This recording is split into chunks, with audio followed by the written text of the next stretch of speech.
working again on the backhand front court offensive footwork.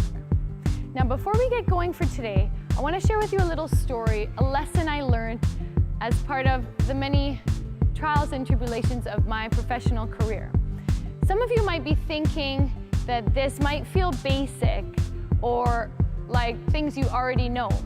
Well, I want to share with you a story that the purpose being you can never practice the basics enough. Now, a few years ago, I was in Malaysia for the World Championships, and Canada's practice was right after the Chinese team's practice. And I was having some issues with my coach in terms of, he really wanted me to go back and reestablish my foundation, but sometimes that's the last thing you want to work on. You want to work on all the exciting new stuff. You don't want to go back and review the stuff that you think you already know. So it was perfect timing because as I came into the gym in Malaysia, the stadium it was, I saw some players playing down on one of the far courts.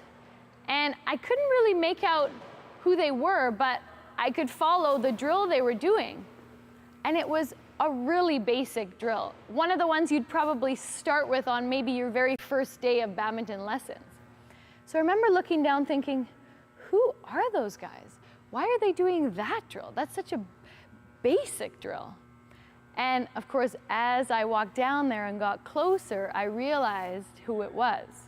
Well, it was Lin Dan, best player ever and Olympic champ, and his buddy chunLai. So I was a little embarrassed for thinking that they were beginning players doing a basic drill. So my coach, who happened to be with me, said, see, if even the world champ, Olympic champ, #1 has to be working on basics, then so do I. And if so do I, then so do you. So back to the backhand front court offense footwork. So we covered in the past sessions our prep jump and getting our left step out, following the racket, keeping the racket aware and prepared, stretching out, kicking out to execute the shot. Now what I want to work on today is the recovery.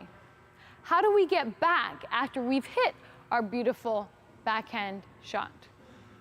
Because it's all good and well to get out there very quickly, but you're only going to be ready for the next shot if your recovery back to the base is very efficient and balanced. So after I've done my prep left reach, then again, like on the forehand side, I have two options.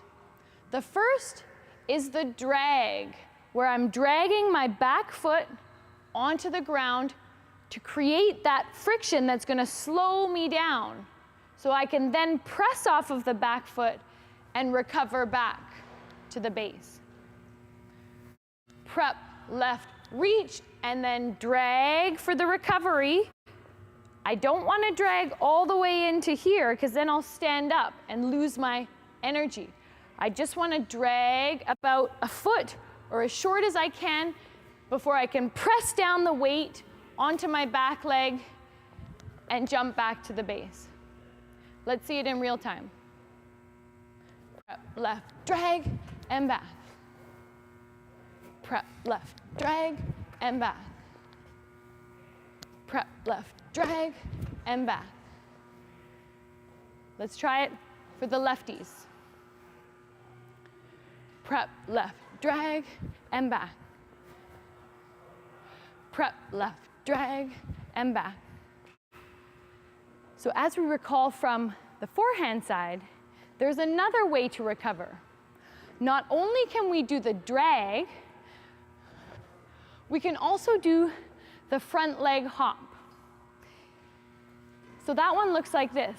In slow motion, prep, left, reach, and now to recover, I push off more on my front foot back. Prep, left, reach, hop on my front foot back. It's that little hop that keeps my momentum going. It keeps that hula hoop of energy going. Prep, left, reach, hop, and back. Prep, left, reach, hop, and back. Let's try it for the lefties. Prep, right, left, hop, and back.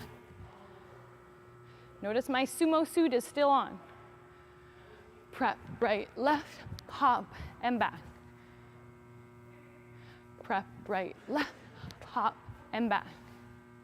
So those are the two ways that we want to recover from the backhand offensive footwork to the net. One detail that I didn't mention is that you really need to be aware on the backhand side of turning your hips when you move out to the bird. On the forehand side, it's not such a concern because our hips are facing forward, so it's natural that we keep them forward. A little bit turned when we bring our non-racket arm back. But on the backhand side, it becomes a challenge when we need to actually turn our hips away from the court. So now my hips are facing almost towards a diagonal heading out of the court. But that's important to get that long extension that carries on right into my back non-racket arm. We talked in the forehand about the thumbs up, not only to keep a positive attitude, but to keep that left shoulder up, the non-racket arm shoulder up and out of the way, because it starts with the thumb, but that holds my shoulder up, which keeps my chest up, which keeps my racket up, and I keep my chin up and my back straight, and it all works together. Similarly, if it's not up, and I start rocking the hunchback look, then everything is going to fall like domino effect forward and prevent my speedy recovery. So it starts with a bad stretched out non-racket arm, then it pulls my non-racket shoulder down, I hunch over, the racket falls, and my gravity is moving forward. So keep aware of that non-racket arm to stretch back and keep your shoulder up. Up and recover. Up and recover. On the left side, up and recover. Up and recover. So, to summarize, you really need to be aware of where your racket is when you begin the move and how you're going to land and begin your recovery back to the base. Your next shot is only going to be solid if your recovery back from your previous shot is solid. So the assignment for this week, I want you to do 5 times 10 movements in both recovery methods.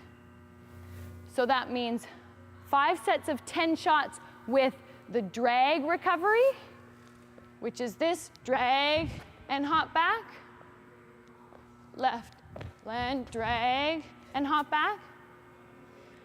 5 times 10 shots in that way, and also 5 times 10 in the racket leg hop recovery. Prep, left, right, hop and back. Prep, left, right, hop and back. You need to find which one feels more comfortable for you. Before we sign off, I want you to remember the lava pit.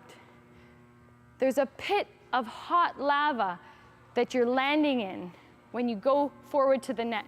You have to be aware that you want to get away from that corner as fast as possible. Because if you don't, then your foot and your shoe are going to melt, and actually you're going to spend too long there. That's the problem. If you spend too long here, then you're late to recover, and you're late on the next shot, and your offense is going to turn into defense pretty quick. So think about that when you're doing the assignment. After you land, push off very quickly back to the base. So remember my story about the basics, guys. If it's good enough for Lin Dan, it's good enough for us. Practice makes perfect. So until next time, step your game up.